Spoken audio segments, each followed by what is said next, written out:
do a lot of foul shit. Like behind the scenes, he would do some foul shit. Like doing things with people I done business with, and he done business with. He was some shit that I like. He said that to you, right? Like yes, all right. You know what I'm saying? Like, you know, you just don't know what they like till they see somebody with it. So they want the girls after you're done with them. Leftovers. You take your leftovers. A lot of time left. A new baby oil. Just start looking grams, you ain't got nothing on it. You got a new baby oil, boy. This ain't baby oil. You ran through 8,000 jars of them in prison. You nasty lad. Okay, relax. I mean, Still got everybody looking. everybody know ain't no party like a Diddy party, so. Yeah, that's what's up.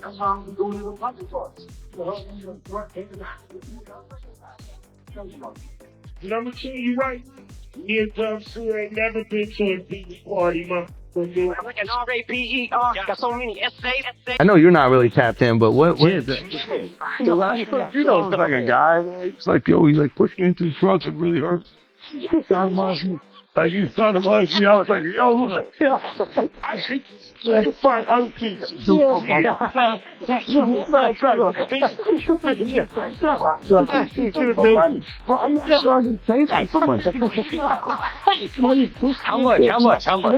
much is this guy trying to get? Like, it's a situation, but it's like 20 mil, I can say it. You still have the blackest face out. You still got Smitty's voice because he's like, But his voice wasn't even that. yeah, deep well, I was like almost like, no, that's you, young buck. I always knew what. I was like, nah, I'm fucking funny, right? Yo, you can't say that dudes are having sex with other dudes, bro. That might come for you. Was always anti-Diddy and was always speaking about Diddy as a problematic person was 50 Cent. And it turns out that it's just been announced that he's created a docu-series on Netflix. I can't wait to see this. The other end of that, every person who has tried to speak out about this, who has tried to speak out about the industry, the type of people that are controlling the industry, the attacks that people face from the media if they try to speak out, is always the same. They're called crazy. And an example of one such individual who went through those sorts of attacks is the actor Orlando Brown. He was on Disney, and I remember everyone telling us that he was totally insane and deranged when he was saying a lot of things that at the time sounded crazy, particularly about Diddy. Take a listen. The requirement is you gotta say no to Diddy. If there's a new booty in the building, you know he gonna get it. don't take your girlfriend to a Diddy party. You can take the, but he won't you. Diddy, to me, is the fall guy. You're still seeing a major effort to protect the big name. The internet went into meltdown when explosive footage from Diddy's court case leaked online, capturing him in a rare, vulnerable, and visibly cornered state during a tense round of questioning. The video showed prosecutors pressing hard with direct allegations involving abuse, trafficking, and coercion, leaving viewers stunned and speechless. Diddy's trademark confidence gave way to a defensive silence, and the dramatic shift in demeanor ignited a media firestorm. Among the first to react, 50 Cent, a longtime Diddy critic, who wasted no time sounding off as the courtroom revelations rippled across the internet. People and kind of have that authority in that to be able to call people out. I mean, which is pretty amazing. Kind of, in some ways, draining the swamp of Hollywood. Yeah, I don't have a support system. I don't have a support system of a peer group of artists that are required to do what I'm doing. I've had to be on my own from the beginning. So I don't necessarily have a responsibility to behave a certain way, according to them.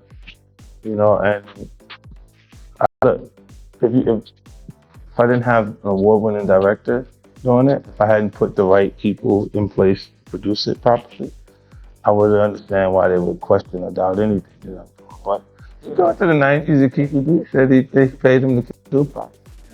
Did he do it, right? Yeah. I know He did it. you've been heavy on social media talking about it. He did it. And I'm the only one who's been vocal about this long before it actually. Oh, you've been saying it for a long time now. And then no one was, you know, they're just, why is he saying this? And now it's coming out like crazy. I mean, But I also didn't participate. I also didn't go to those parties. Yeah. So a lot of celebrity culture, if you don't hear saying anything, is because they participated. So was there a reason you never went to those parties back in the day? Obviously, I know what's going on there, but is there a reason you never did? I'm just not with all that freaky. Like all of the stuff that he's doing, I'm not into that type of stuff. I'm just a little more, maybe you could say basic. He hate Diddy, but you know, sometimes I do shit that we don't know about. Well, for him to make the documentary, I think he hates it. Nah. Nah? That's business. Business? Business. You wouldn't be mad. Look, you gotta really like someone to do a documentary about. If Jimmy Iovine The did truth finally catching up. Bad Boy Entertainment. Named it a bad boy. Because I wanted to go against the grain. Sometimes you go against the grain, it's for you like, I'm a bad. Nothing negative, nothing like hardcore. Just, I didn't want to be regular. I didn't want to just make records. I didn't want to just make money. I wanted to make history. That's all it's ever been about for me, making history. And making music that's timeless. Music that's gonna be around when I'm not here, when my kids ain't here. Music that is that good. Having artists and videos and things that, you know, really affect way of life in a positive way. Affect style, fashion, music. He wasted no time. Within hours of the court footage going viral, 50 Cent dropped a bombshell Instagram post, a still from the courtroom clip, captioned, "Asterisk told y'all he was moving dirty. The truth always comes out." This wasn't just shade, it was a full-blown declaration of war. Fans flooded the comments, echoing his words and backing him up. 450. This moment wasn't about trolling, it was validation. He'd been calling out Diddy for years, and now, with millions. Watching the footage unfold, he wasn't just a rival anymore, he looked like a whistleblower who saw it all coming. This all-white party, the real all-white party was Diddy. Hey, everybody know ain't no party like a Diddy party, so. Yeah, that's what's up. These started in the late 90s and continued on for a very long time. Now I'm going to show you an announcement. He says at a certain hour, the kids have to go home. Before I do that, take a look at all of the celebrities who attended these parties. So I'm not saying the people who attended these parties are guilty of anything. I just want you to know how highly these parties were regarded. We are talking the highest names in the industry. At these parties, I have no idea. Keeping up with the Kardashians, where they talk about it a little bit, was absolutely wild, but generally no phones were allowed, so good luck finding clips of the parties. But watch. Legendary white party, the real white party. And for all the kids have like an hour left. So, extra comfortable kids. So all the leaked footage of Diddy parties right now is going viral, and here's one clip. I mean, there's nothing wrong with this, right? Nothing crazy is happening. But why would they have anything crazy happening with cameras everywhere, right? Like, they're smarter than that. But there you guys go. More footage is going viral.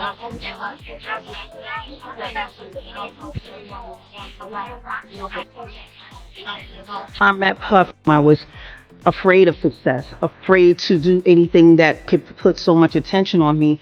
And then when I met him, he was the complete opposite. And he was such a good thing for me because I needed what he had.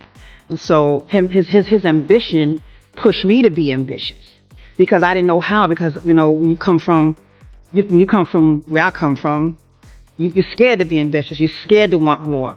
And so when I met Puff, I was, you know, blown away. But it took some years to grow into that and accepting someone that just was so excited about being seen and about having, you know, the lights on them and wanted it for you more than you wanted it for yourself. So, I mean, Puff was a huge inspiration to me. I want you guys to know, man, it was a terrible thing when we found out that Mary J. Blige's tape came out. You know, I remember a time, man, when she was with KC from Jodeci, and they were, you know, on drugs.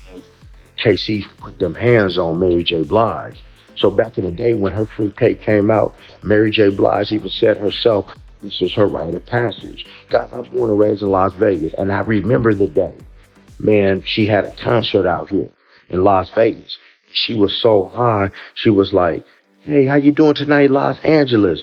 But we was in Las Vegas.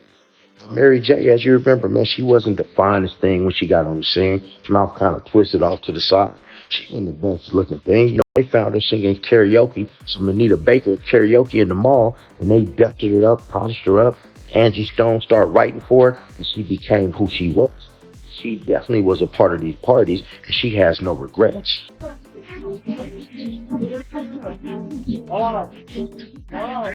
The Gate, y'all remember the second album, but Usher does have a first album that's a classic that you know I executive produced. But most importantly, that's how you became my brother.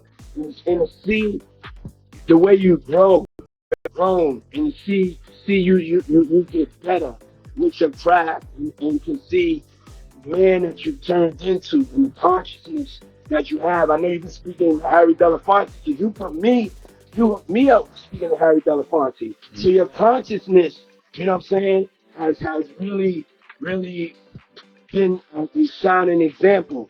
You know, the way you just spoken and articulated yourself.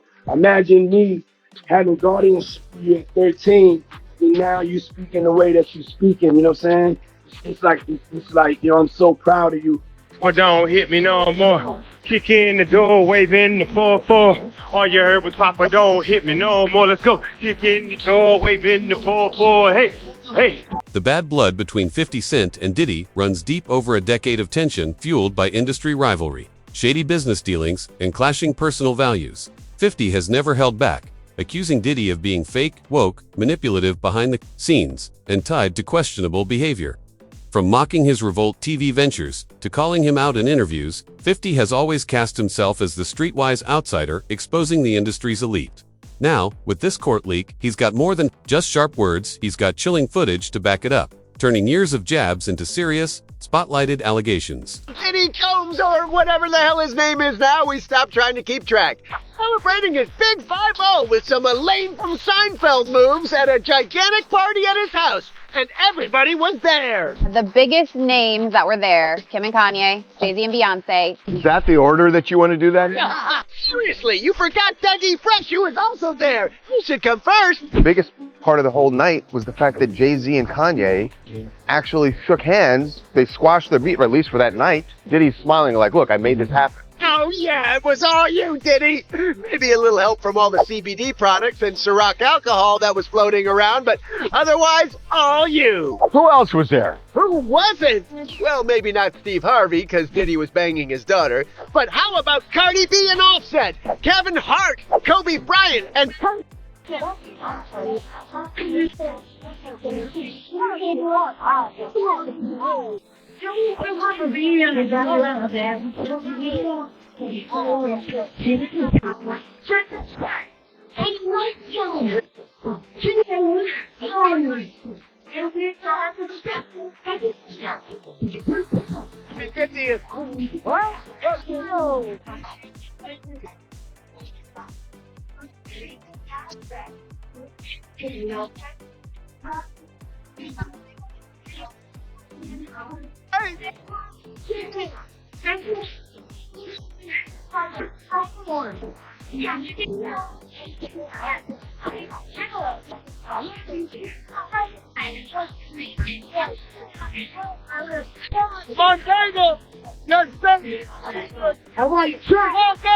As Hollywood and the hip-hop world largely stayed silent after the leak, either waiting on the legal process or avoiding the controversy altogether. 50 Cent's unapologetic stance stood out like a spotlight, while big names like Jay-Z, DJ, Khaled, and French Montana sidestepped public questions. 50 was front and center, speaking out through interviews, social media posts, and podcast soundbites. He called the footage just the tip of the iceberg and openly mocked the silence of his peers, saying they were all fine with Diddy when he had the money and the power. Now, with the empire crumbling, 50 wasn't just talking, he was calling out the whole game. Crazy parties, I'm sure. What's the strangest interaction you've had at a party? Like, what's happening? I mean, I was lit, and I just started dancing with Paris Hilton. I was like, this was kind of crazy. What song was playing? I don't even know. It was one of those nights.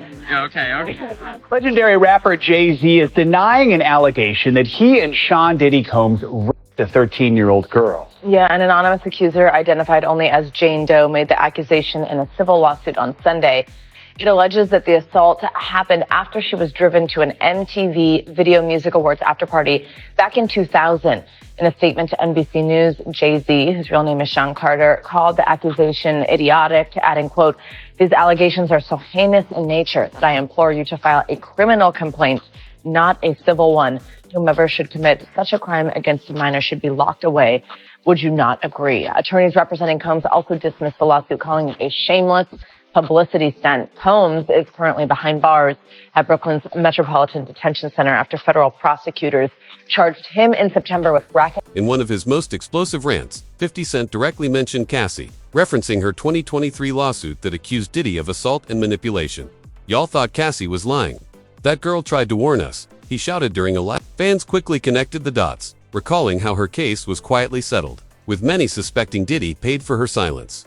Now, with video evidence emerging and the court case pressing forward, 50 argued that Cassie's story was finally being vindicated. He praised her bravery while accusing Diddy of trying to silence every woman who came forward sick so far. In another viral moment, 50 claimed Diddy maintained a secret blackmail vault filled with tapes of parties, deals, and people allegedly caught on drugs used to control artists, executives, and influencers. He filmed everything, that's how he stayed powerful, 50 alleged. While unproven, the claims gained traction as fans pointed to the eerie pattern of those close to Diddy falling silent or facing backlash after challenging him. Rumors of blackmail in the entertainment industry aren't new, but paired with damning court footage, 50's accusations gave those whispers an unsettling new weight.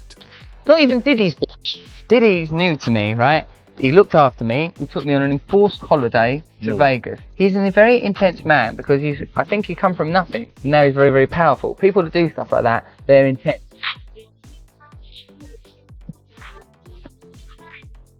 "50 Cent also added fuel to the fire with cryptic warnings about a growing federal investigation.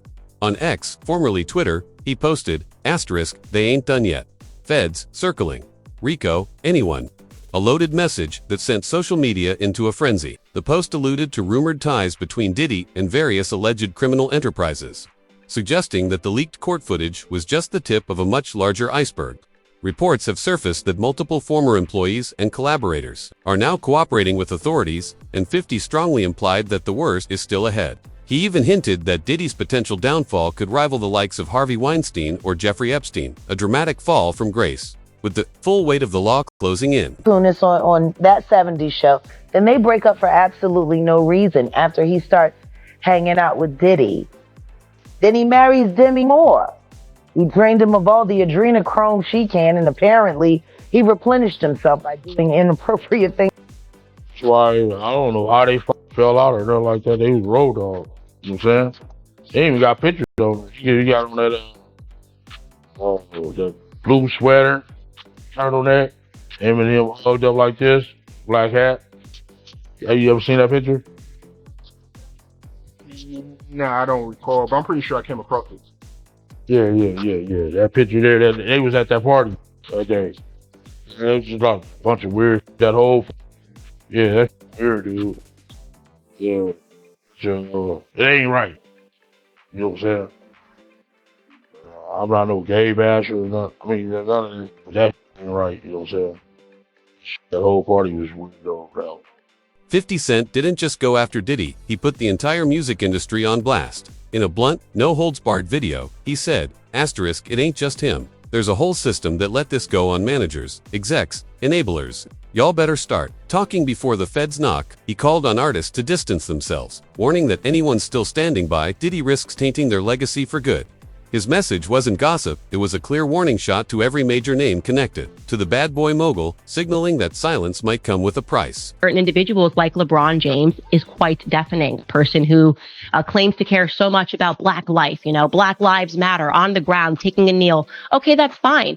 But now you have a friend of yours who has been on camera beating a Black woman. Okay, you said nothing when that happened. You also know that you have various Black people speaking out about how they were abused by him, and you have said nothing. So I don't like the hypocrisy behind that. It might be a good time to use your platform. I'm calling out the hypocrisy and the double standard of that. If LeBron James had kept his mouth shut on every other issue and said nothing, I wouldn't be like, hey, why is LeBron James being quiet on this issue? I'd say he doesn't typically weigh in on anything. So it wouldn't make sense to put pressure on him to do it. It's the exact opposite. I'm saying keep the exact same energy that you have had on every other Black issue when it comes to your door and it pertains to a friend of yours that you were partying with. I think that's pretty sensible. Watch this at a charity event. Look what he does with David Beckham. He offers $150,000 for this event, and you have to see what he says at the end. Go ahead, Rob. Okay. Being that I don't spend a lot of time here, and I don't really know the crowd. If you win, you get your choice. of one or the other. Choice A is a weekend at my house in the Hamptons, fully staffed on the water, East Hampton, New York. Number 2 is a studio session with me in New York or London. I'll produce a record for you or your kids. Or number 3 is a night out with Diddy Saturday night in New York. And I promise you, your ass will wake up Wednesday laying beside me. So this is some of the stuff that's going to be revealed, and these are nothing. These are just signs, right? But if anything leaks with celebrity names that all of a sudden comes out, You wait. It's a Tony arrangement. Me and you, Wayne. Wayne, I'll give you all 3 if you want it. I'll give you 3. 2 people for 150. 2 people for 150.